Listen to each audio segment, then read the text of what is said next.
কয়টা করবার ইচ্ছা আছে আপনার? আপাতত একটা। আপাতত একটা। 4টা বিয়ে করবেন? না, ইচ্ছা নাই আপাতত। ইচ্ছে নাই আপাতত?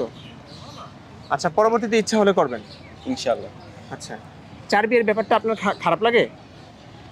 নাকি ভালো লাগে? ইসলামের তো 4 বিয়ে করা তো হ্যাঁ, অনুমোদন আছে। অনুমোদন এই আছে। কারণে আপনার ভালো লাগে? আচ্ছা। আপনার বাবা আছেন তো? আছে। মা আছেন। আছে। বাবা কয়টা বিয়ে করেছে? একটা। একটাই। আপনার বাবা যদি এখন 3টা বিয়ে করে ঘরে 3টা বউ আনে এবং আপনার 3 জন মা আনে, সৎ মা, আপনার কাছে ব্যাপারটা কেমন লাগবে? আমার কাছে আপনি একদম রিয়েল অনুভূতিটা জানান।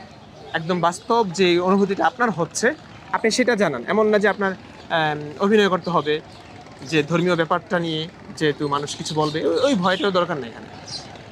কোনো কারণ ছাড়া তো 3টা বিয়ে কারণ ছাড়াই তো 3টা বিয়ে করা যাবে যদি সামর্থ্য থাকে। কারণ কি এখানে? নবীজিতে কোনো একটা কারণ আছে দেখে তো।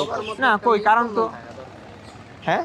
সবার মধ্যে একটা হ্যাঁ। মিলবন্ধন যদি না থাকে, মিলবন্ধন ছাড়াই তো 4টা অনুমোদন আছে। সে বলবে যে 4টা বিয়ে করবার অনুমতি আল্লাহ দিয়েছেন, তো আমি করব। যদি এই অনুযায়ী করে। নবীজি তো একটা কারণে করছে। কোন কারণে করতে পারে আপনি কি জানেন? কোন কারণে করেছে? 53 বছর বয়সে নবীজি আয়েশা রাদিয়াল্লাহু তাআলা আনহাকে 53 বছর বয়সে নবীজি 6 বছরের আয়েশাকে বিয়ে করেছেন। এখানে আপনি কি কারণ থাকতে পারে বলুন? তো আমি শুনছিলাম যে একটা অর্থের অর্থ বলতে সম্পদ। সম্পদ। সম্পদের লোভে নবী বিয়ে করবে? লোভে না, তাহলে দরকারে। একই তো হলো। তো সরকার আল্লাহ যদি নবীজি যদি আল্লাহ প্রেরিত দূত হন, রাসূল হন, তার অর্থ তো আল্লাহই দিতে পারেন। তার অর্থের জন্য কি তাকে 6 বছরের আয়েশাকে বিয়ে করতে হবে? ফার্স্ট বিয়ে করছে আয়শা। না, আরে ভাই। ফার্স্ট তো খাদিজা ছিলেন। তারপরে খাদিজার মৃত্যুর পরেই অনেকগুলো বিয়ে করেছে। তো এই যে এটা নিয়ে যে অনেক প্রশ্ন, তর্ক বিতর্কের জন্ম নিচ্ছে, সমালোচনা আলোচনা এগুলো জন্ম নিচ্ছে। 53 বছর বয়সে নবীজি কেন আয়েশা রাদিয়াল্লাহু তাআলা আনহাকে 6 বছরের আয়েশাকে কেন বিয়ে করলেন? তো এখানে কি কারণ থাকতে পারে জানেন না?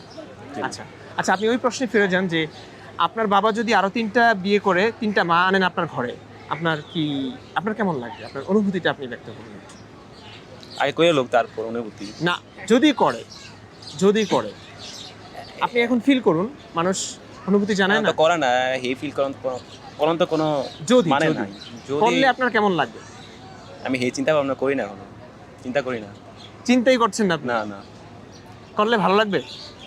আমি হে চিন্তাই যাই না। আচ্ছা, উত্তর এড়িয়ে যাচ্ছেন আপনি।